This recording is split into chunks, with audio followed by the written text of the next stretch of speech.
안녕하세요. 명순의 유소입니다. 이번 시간에는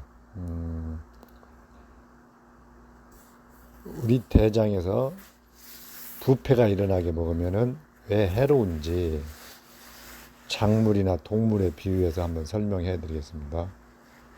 그리고 현미밥을 먹어도 왜 영양을 얻지 못하는지 이런 얘기까지 곁들여서 한번 해보겠습니다. 우리가 어릴 적에 비료가 없었죠. 비료가 귀했던 시절에는 비료가 나오기 전에는 우리가 화학 비료라고 하죠. 화학 비료, 즉 화학적으로 합성해서 만드는 비료죠. 튜브죠. 그러니까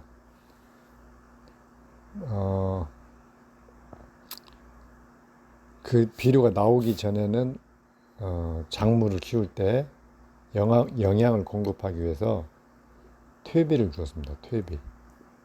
퇴비는 이제 나무의 영양인데 어떻게 만들죠?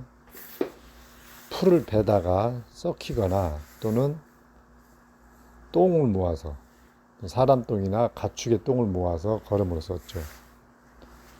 그런데 이 풀로 만든 퇴비보다는 사람 똥이 가축의 똥이 훨씬 거름기가 있습니다. 즉 영양이 더 많다는 뜻이죠. 그 이유는 풀은 유기물, 그러니까 풀이 썩을 때는 구더기가 안 생기잖아요. 근데 사람 똥은 예전에 보면은 이게 구더기가 막 생깁니다. 즉 소화되다만 영양물질이 많기 때문에 그렇죠. 똥도 이 소똥보다는 풀만 먹고 산 똥보다는 사람 똥이나 닭똥, 개똥, 소똥, 아니 소똥 말고 새 또는 닭, 사람 똥이 더 거름기가 있습니다. 그 이유는 육류, 즉 고기를 먹기 때문입니다.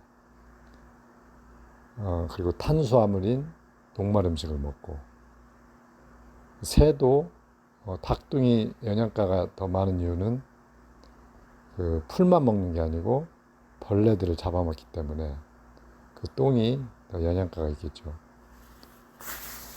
자, 그런데 소시적에 이제 작물한테 똥거름을 주면 누렇게 말라 죽습니다. 그걸 우리가 똥독이 들었다고 표현합니다. 똥독이 왜 들까요? 영양이 많은 것을 줘서 작물을 더 튼튼하고 열매를 많이 매달게 하고 싶었는데 오히려 누렇게 말라서 죽어버립니다. 그 이유는 이 똥이 아직 분해되지 않은 영양이 남아있을 때 그 유기물이 부패하면서 나오는 독이 그 작물을 똥독을 들게 만들기 때문입니다. 쉽게 얘기하면은 우리가 지렁이가 많은 땅 또는 땅강아지가 많은 땅을 좋은 땅이라고 생각을 합니다. 농약을 안 했고 또 그런 생명체가 있기 때문에 뭔가 영양이 많은 땅이라고 생각을 하겠죠. 하지만 지렁이가 많은 땅은 절대 좋은 땅이 아닙니다. 자, 지렁이가 왜 생길까요? 지렁이 먹이가 있을 때 생기는 것입니다. 퇴비를 몇 년 동안 완전히 부숙시켜버리면 이 미생물이 완전히 다 먹어치워버립니다. 즉 분해를 해버려요. 가지고 모든 독소를 제거를 해버립니다. 즉 더 이상 썩을 게 없어요. 자, 그런 퇴비에서는 지렁이의 먹이가 없으니까 지렁이가 살 수가 없어요. 즉 이런 퇴비를 줄 때 작물은 똥독이 안 들고 풍부한 영양을 얻어서 굉장히 열매도 많이 매달고 건강한 작물이 됩니다. 우리가 이제 그래서 우리가 유기농이면 유기농이라는 뜻이 화학 비료를 주지 않고 유기질 퇴비, 즉 천연의 재료로 만든 그런 튜브, 그 풀로 만든 튜브라든가 어떤 똥으로 만든 튜브를 유기질 튜브라고 합니다. 그래서 이 튜브로 재배한 작물을 유기농이라고 하는 겁니다. 물론 농약을 안 친 것도 들어가죠. 자, 그런데 이 유기농 다음에 나온 게 유기농도 별로 좋은 게 아니더라는 겁니다. 그 말이 무슨 말인 거니? 아까 부숙이 덜 din 퇴비를 주면 물론 뭐 똥독이 들 정도는 아니겠지만 질소 함량이 굉장히 많은 작물이 되어버립니다. 그러면 이 질소 함량이 많은 작물을 먹으면 몸에 아주 해롭다는 것입니다. 짙푸른, 그러니까 짙푸른 색이 날수록 질소 함량이 많은 그런 유기질 비료를 먹은 겁니다. 그런 작물에는 벌레가 엄청나게 꼬입니다. 옛날 두엄짜리 옆에 풀이 나면 아주 짙푸르고 키가 굉장히 큽니다. 그럼 소는 그 풀을 안 먹습니다. 해롭다는 걸 본능적으로 알기 때문에. 자, 그래서 유기농 다음에 나온 게 바로 자연재배입니다. 즉, 튜브도 주지 않고 땅도 갈아엎지 않고 농약도 주지 않고 자연 그대로 야생의 작물처럼 자연 그대로 키운다는 재배법입니다. 당연히 이제 질소 함량은 적겠죠. 그리고 병충해도 강할 수는 있지만 자연 재배로 키우다 보면은 너무 영양이 부족합니다. 그래서 당근이 꼭 손가락 크기만 하고 잘 크지도 않습니다. 모든 열매들이. 자, 그런데 이 퇴비를 지렁이조차 더 이상 살 수 없는, 먹이가 없는 미생물이 완벽하게 분해해 놓은 퇴비를 주면 작물은 아무런 해가 없이 충분한 영양을 얻어서 질소 함량은 적은, 그리고 더 영양은 많은 그런 열매를 맺었습니다. 그러니까 자연 재배가 꼭 답은 아니라는 거죠. 완벽하게 부숙된 퇴비를 주면은 자연 재배 작물보다 훨씬 더 좋은, 영양이 많은, 크고 맛이 더 좋은 작물을 재배할 수 있다는 것입니다. 자, 소시적에 똥거름을 주는데, 그래서 이 아버지들은 똥을 오랫동안 묵혔다가, 즉 발효죠. 묵혔다는 뜻은 독성을 최대한 제거해서 줍니다. 그리고 똥을 작물한테 바로 주지 않습니다. 미리 만약에 논에다가 이 퇴비를 준다면은 모를 심기 직전에 주는 게 아니고 겨울에 줍니다. 겨울에 이렇게 뿌려 놓으면은 이게 비가 오고 이게 비바람에 이 독성이 좀 날아가죠. 그러면서 순수한 영양만 땅 밑으로 스며들게 됩니다. 자, 똥똥이 된다는 뜻은 바로 덜 부숙된, 아직 분해되지 않은 영양이 남아있는 퇴비를 작물에 주어갖고 그 독이 작물을 독을 들게 만든다. 그래서 똥독이 된다. 이런 표현이 있습니다. 자, 그럼 사람도 바로 똑같이 똥독이 됩니다. 어떤 때 똥독이 되냐? 음식을 먹고 대장에서 부패할 때 똑같은 일이 일어납니다.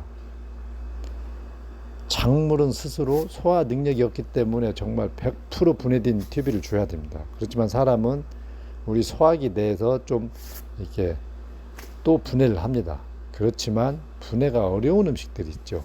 그러면 완벽한 분해를 못하게 됩니다. 그러면 이 분해되지 못한 유기물이 대장에서 부패를 일으킵니다. 그러면 이 독소가 피로 스며들어서 사람을 똥독이 들게 만드는 겁니다.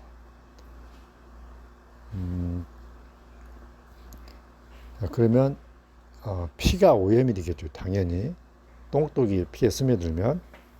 그래서 피가 탁해지고 또 장에서 부패가 일어나면 반드시 유익균 증식이 적어집니다. 그러면 유익균이 만들어내는 영양을 덜 얻게 되고, 또 이 부패균이 증식을 하면 증식한 만큼 또 이 독소를 뿜어냅니다. 이 독소가 바로 방귀죠. 또는 악취나는 변. 이게 증거죠. 발효가 안 되고 대장에서 썩었다는 증거입니다. 또는 무름변도 그렇고. 발효가 잘 된 증거는 바로 꼬들한 황금변이겠죠. 자, 그러면 장내 환경, 이제 부패균이 많을수록 장내 환경이 나빠져서 면역도 떨어져 버립니다. 그러니까 장내 부패하게 먹을수록 영양도 얻지 못하고 피는 그만큼 오염되고 유익균이 만들어내는 영양을 못 얻게 되는 거죠. 정말 엄청난 손해를 봐버립니다. 자, 그런데 이렇게 이런 음식, 이런 결과물을 만들어내는 음식이 바로 현미밥, 생채소, 특히 생잎사귀, 콩, 견과류들입니다.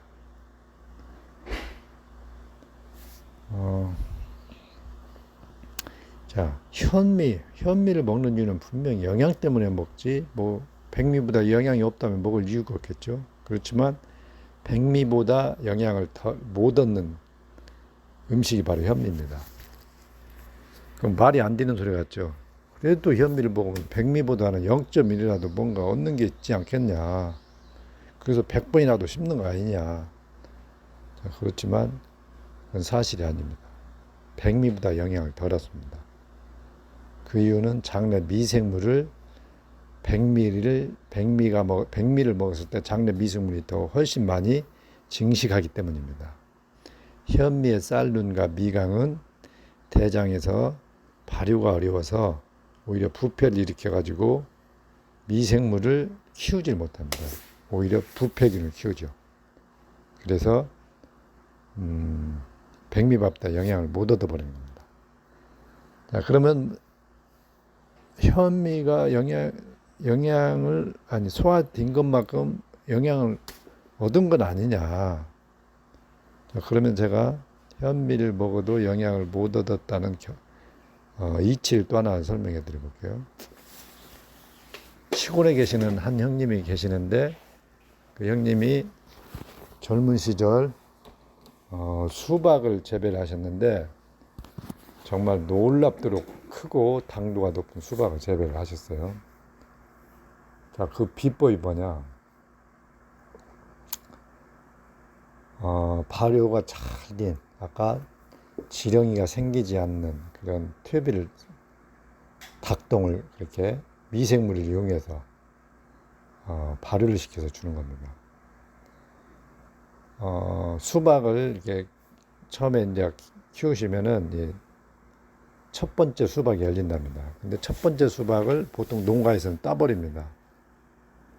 자, 한 줄기에 수박을 여러 개 매달게 되면은 에너지가 분산돼서 다 조그만한 수박만 열립니다. 그래서 수박을 한 덩이만 남겨놓고 거의 다 따버립니다. 보통 농가에서 첫 번째 수박이 나오겠죠. 그러니까 아들로 치면 첫 번째 아들이겠죠. 이 수박은 박수박이 되고 좀 크기가 크다가 좀 칠삭둥이처럼 잘 안 큰답니다. 그래서 첫 번째 수박을 따버립니다. 아직 수박 줄기가 완전하게 성숙하지 않았기 때문에 뭔가 모르게 이 첫 번째 나오는 수박은 좀 칠삭둥이처럼 좀 부족하답니다. 자, 줄기가 거의 다 자란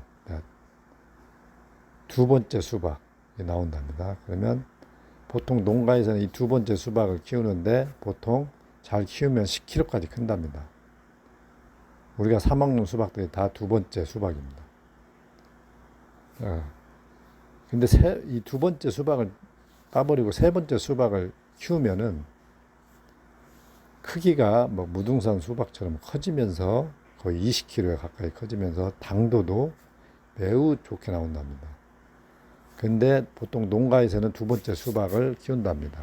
그 이유는 이 수박 줄기가 아무래도 세 번째 수박을 키우려면은 수명이 길어야 되겠죠. 근데 세 번째 수박을 키우다가 줄기가 그만 말라 죽는답니다. 즉 수명을 다 하고. 그래서 키울 수가 없답니다. 그래서 안전하게 두 번째 수박을 키우는데 이 형님은 세 번째 수박을 키워냅니다. 그 비법이 완전히 부숙된 닭똥을 충분히 주는 것입니다. 그러면 닭똥에 충분한 영양을 얻은 수박 줄기는 수명이 길어지겠죠. 그리고 영양이 충분히 공급이 되겠죠. 그래서 줄기 수명이 길어지면서 세 번째 수박을 키우는데 당도도 매우 좋은 그런 수박이 열린답니다. 자, 그 비법이 바로 영양을 공급하는 거였죠. 자, 그런데 똥독이 안 들게, 즉 독소가 없는 퇴비를 준 거죠. 완전히 분해된 퇴비. 자, 영양이 들어가면 작물이 이렇게 에너지를 표현한다는 겁니다. 자, 또 시골에 사시는 한 형님은 소를 1000마리를 키우시는데 남들보다 훨씬 많은 돈을 법니다. 자, 돈을 잘 벌려면 잘 커야 되고 질병이 없고 중간에 뭐 병에 걸려서 죽지 않아야 되겠죠. 그리고 육질이 아주 1등급을 많이 받아야 되겠죠. 자, 이 형님이 그렇게 키웁니다. 그 비법이 뭐냐? 자, 일반 우리 농가에서는 축산하는 곳에서는 옥수수 사료를 주죠. 우리 소 막사 옆에 지나가면 악취가 진동을 합니다. 그 이유는 소가 대장에서 부패하게 음식을 부패하게 먹고 악취난 똥을 싸기 때문입니다. 풀을 먹고 똥을 싸면은 소가 냄새가 없는데 이 옥수수 사료, 배합사료를 먹고 똥을 싸면 악취가 납니다. 왜 악취가 나냐? 대장에서 발효가 잘 안 되기 때문입니다. 즉 부패를 일으킨다는 뜻이죠. 사람하고 똑같습니다. 작물은 분해 안 된 퇴비를 줬을 때 똥똥이 드는 것처럼 짐승도 마찬가지라는 겁니다. 자, 그러면 이 형님의 비법이 뭐냐? 바로 미생물 중에서 깻묵이라든가 쌀겨라든가 이 배합사료를 다시 한번 발효를 시킵니다. 발효시켜서 주면 이게 소화가 잘 돼가지고 장내 부패 없이 그 영양을 또 얻게 됩니다. 소가. 그럼 이 소는 비육도 빠르고 질병도 없고 또 똥에서 냄새도 안 나고 그래도 고기가 또 너무 맛있고 1등급을 훨씬 많이 받는다. 자, 기르는 가축도 대장에서 부패하게 먹으면 장에서 부패하게 먹으면 병에 걸리고 이 부패 없이 음식을 먹으면 영양을 얻어서 건강해진다는 거죠. 사람도 마찬가지겠죠. 어떤 음식을 먹고 장내 부패를 하면은 소나 작물처럼 똥똥이 들어서 병약하게 된다는 거죠. 면역도 떨어지고 피도 오염되고 그러면 사람도 장내 부패 없이 그 영양을 얻으면은 최고로 좋겠죠. 그 비법이 현미를 발효시켜서 먹는 것입니다. 현미를 그대로 먹으면 흡수율도 떨어지고 장에서 발효를 방해하기 때문에 영양을 얻지 못한다는 거죠. 자, 우리가 현미를 먹는 이유는 백미보다 영양이 100배나 많다고 해서 100번씩을 씹어서라도 먹기 싫어도 먹으라는 거 아니겠어요? 자, 그런데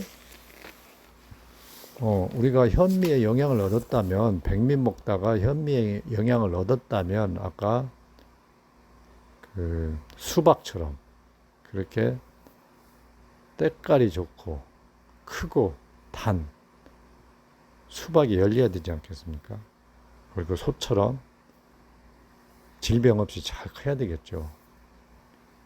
자, 그런데 백미밥 먹다 현미밥 먹었을 때 그런 일이 일어났다. 그런 말은 들어본 적이 없습니다. 오히려 다이어트가 됐다, 살이 빠졌다, 이런 말은 들어봤죠.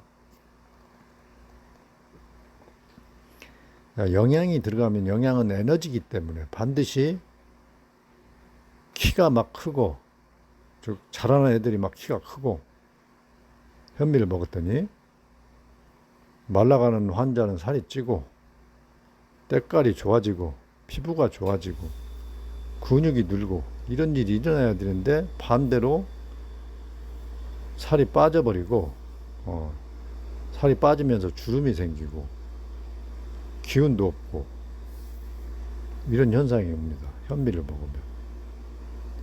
그러니까 현미의 영향을 전혀 얻지 못했다는 소리죠.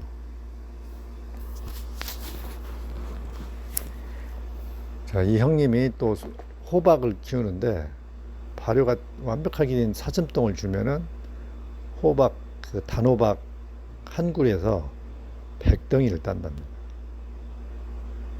자, 충분한 영양이 들어가면 호박 줄기는 굉장히 수명이 길어지면서 무한정 뻗어가면서 수많은 호박을 매단다는 겁니다. 저 영양은 에너지입니다.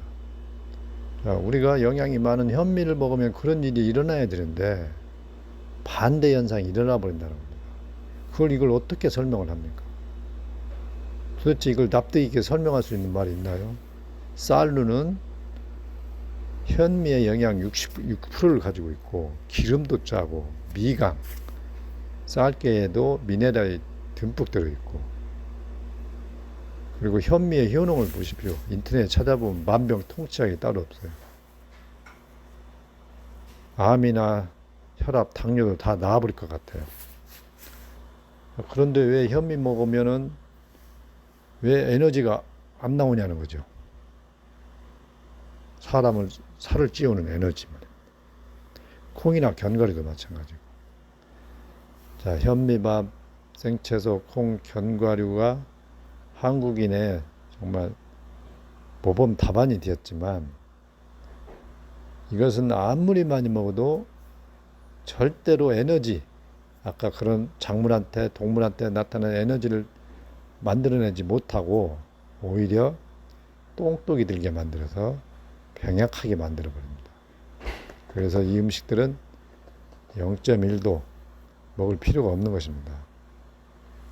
조금 먹어도 그게 발효 안 되고 부패하기는 마찬가지입니다. 우리가 콩나물 대가리 하나 먹었다 해서 변에 그대로 안 나오나요? 콩나물 대가리는 한 개만 먹어도 그대로 변에 나와버립니다. 깨도 마찬가지고. 현미도 안 씹으면 그대로 나온다는 것은, 자, 안 씹어도 그대로 나와버린다는 것은 그만큼 소화가 안 된다는 뜻입니다. 그것은 아무리 곱게 갈아놔도 소화가 안 됩니다. 우리가 고기 질긴 곱창을 씹다가 그냥 삼켜도, 또는 우리가 고기를 아무리 많이 먹어도 변해서 고기를 본 적이 있나요?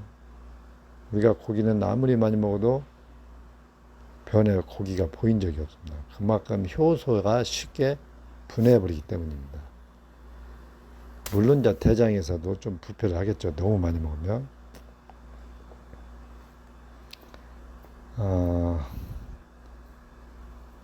즉 고기는 소화 효소에 닿는 순간 쉽게 녹아버리기 때문입니다. 그래서 변해 안 보이는 겁니다. 그렇지만 깨라든가 현미라든가 뭐 이런 곡물, 생채소는 변해 그대로 나와버립니다.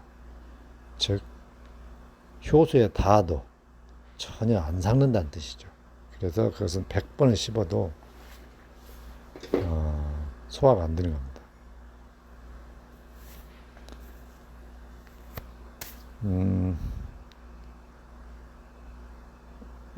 특히 이제 암 환자일수록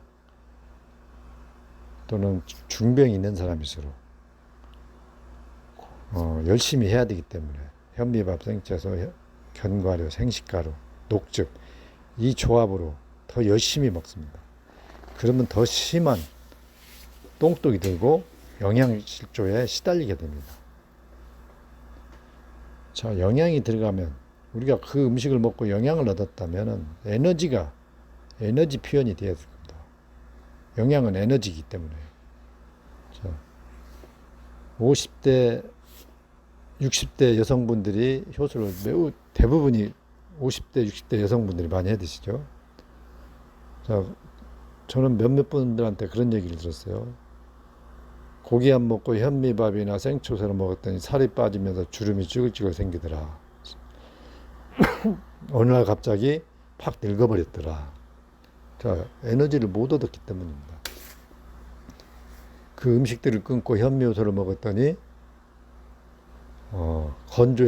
건조하던 입속이 촉촉해지고 입마름이 없어지고 질속이 건조했는데 촉촉해지고 분비물이 많아지고 즉 생리했을 때 양이 많아지고 또 죽어가던 성욕이 생기고 무슨 뭔가가 여성 호르몬이 많아진 듯한 피부도 매끄러워지고 남들이 오랜만에 보면은 혈색이 좋아졌다고 하고 또 남성들은 자다가 발기가 잘 되고 또 술이 안 취하고 숙취가 더 줄었다 이런 말을 또 많이 합니다.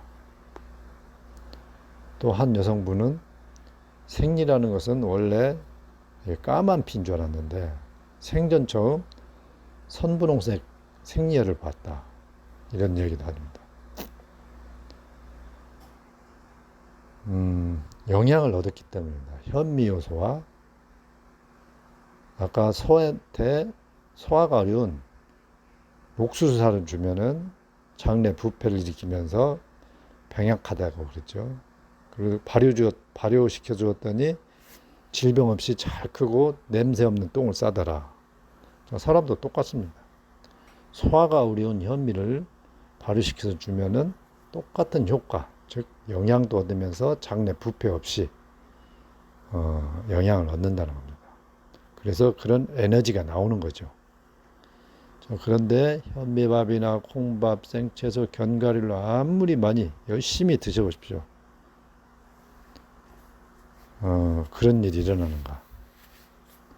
오히려 반대 현상, 즉 살이 마르고 피부가 거칠어지고 입마름이 생기고 생리양이 줄고 주름이 짜글짜글 생깁니다. 자, 똥독이 들고 영양도 얻지 못하면서 그 똥독이 들기 때문입니다. 자, 그렇기 때문에 장내 부패하는 식물들을 먹으면 절대 안 된다는 뜻입니다. 우리가 수많은 건강서적을 읽어보면 저도 뭐 수백 권을 읽어봤지만 뭐 거의 다 비슷하지 않나요? 뭐 가공식품이 나쁘다. 이거 뭐 모르는 사람 있나요? 고기는 나쁘다. 식물들을 먹어라. 어디에는 무슨 영양이 많더라. 항암 성분이 많더라. 그러니까 뭘 먹어라. 전부 다 그런 내용입니다. 자, 그래서 우리 대중은 그냥 현미밥, 생채소, 콩, 견과류를 먹으면은 피도 깨끗해지고 식물이니까 왠지 착해 보이고 내 피를 깨끗이 해주고 또 통곡식, 통밀, 현미, 도정하지 않은 곡물을 먹고 전체를 먹고 또 살아있는 영양이 많은 생채소 또는 생현미, 생식가루 이런 것을 먹으면 충분히 영양을 얻을 것 같다. 꼭 그 말이 맞는 것 같죠. 피상적으로. 그런데 그게 우리 몸속에 들어가서는 완전히 쪼다가 되어버리는 음식들입니다. 자, 남자가 밖에서 봤을 때는 참 멋있고 상남자 같고 참 집에서도 잘할 것 같은데 밖에서는 다 남들이 좋다고 하는데 집에만 가면 쪼다가 돼버리는 남자들이 있어요. 집안일도 안 도와주고 밖에서 하는 거 10분의 1만 하도 좋은 남편이라고 듣는데 그런 소리를 못 듣는 남편들 있죠. 이 음식들이 그런 음식들입니다. 자, 밖에서는 뭐 상남자인데 집에서는 쪼다 중에 쪼다가 돼버리는 음식들이 바로 현미밥, 생채소, 콩, 견과류입니다. 자, 소식. 자, 왜 소식이 현대인들이 미덕이 되었나요? 자, 현대인들이 너무 많이 먹어요. 그래서 병에 걸립니다. 그래서 적게 먹었더니 혈압이나 성인병, 당뇨 이런 것들 그리고 혈관도 안 막히고 자, 그렇지만 소식을 한다고 해서 장수하지는 못합니다. 왜냐? 영양이 부족하기 때문입니다. 자, 대사성 질환이나 현대인들이 걸리는 병에는 안 걸리겠지만 소식을 하면 영양 부족에 걸립니다. 자, 장수를 위해서는 충분한 영양이 공급이 돼야 돼요. 그것도 장내 부패 없이. 자, 현미효소를 드시고 대장에서 발효가 잘 되는 음식을 먹으면은 그 영양까지 얻을 수가 있다는 것입니다. 소식의 효과를 보면서도. 자, 그런데 소식 온다고 현미밥 조금 먹고 뭐 채소 조금 먹으면서 고기도 최소한 조금 먹으면서 완전히 골병든 것처럼 마른 상태는 영양실조일 뿐입니다. 마치 자연 재배한 그 손가락 굵기의 당근과 같은 거죠. 그러니까 장내 부패 없이 영양을 얻는 방법, 우리는 지금까지 그 방법을 몰랐다는 것입니다. 그냥 분석해서 많으니까 먹어라, 대장에서 부패되는지 마른지 따지지도 않고 먹으라는 것이었죠. 그러니까 전술도 없고 그런 영양을 얻을 수 있는 도구도 없었다는 거죠. 자, 우리한테는 영양을 얻을 수 있고 장내 환경을 개선할 수 있는, 즉 황금변을 만들 수 있는 무기, 그게 바로 발효음식인 현미누룩 효소, 그리고 각종 발효음식이 있다는 겁니다. 즉 발효음식을 먹으면 영양도 얻으면서 장내 환경을 깨끗하게 만들 수 있다는 거죠. 그리고 명수식 섭생, 이것은 장내 환경을 개선하는 디테일한 전술이라는 거죠. 발효가 어려운 식물들을 제거하고 발효가 쉬운, 그리고 과도한 섬유질을 제한하는 섭생법. 그래서 우리한테는 강력한 무기도 있고 황금변을 만드는 전술도 있기 때문에 영양도 얻으면서 피를 깨끗이 할 수 있는 방법이 있다는 것입니다. 그러니까 현미효소를 기반으로 한 명수식 섭생을 하시면은 가장 빨리 황금변을 찾을 수 있고 건강을 얻을 수 있다. 그리고 장내 부패가 해로운 식물들을 제거해라. 그리고 영양도 절대 얻을 수 있는 음식이 아니다. 그게 바로 현미밥, 홍밥, 생채소, 특히 생잎사기, 견과류, 녹즙, 생식 가루 등입니다. 그리고 현미는 절대 영양을 얻을 수 있는 음식이 아닙니다. 자, 오늘은 여기까지 마치도록 하겠습니다.